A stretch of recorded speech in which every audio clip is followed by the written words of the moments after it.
कथा शुरू होती है कैलाश पर्वत के सन्नाटे से, जहां हवा भी शिव के नाम से गुजरती है। एक दिन शिवजी ने माता पार्वती से कहा, यह संसार, यह अन्न सब मिथ्या है, माया है।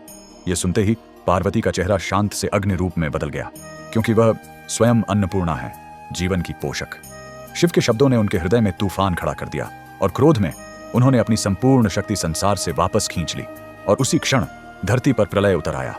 नदियां सूख गईं, फसलें राख हो गईं, गांव एक एक कर मिटने लगे।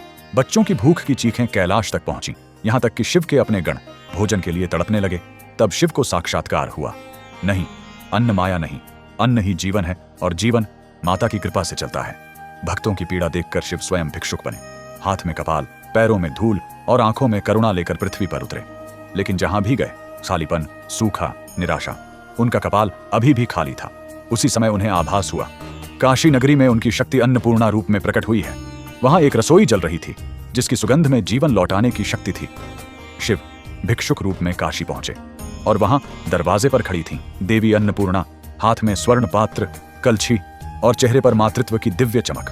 उन्होंने मुस्कुराते हुए अपने स्वर्ण पात्र से शिव के कपाल में अन्न भर दिया और बस उसी क्षण अकाल टूट गया।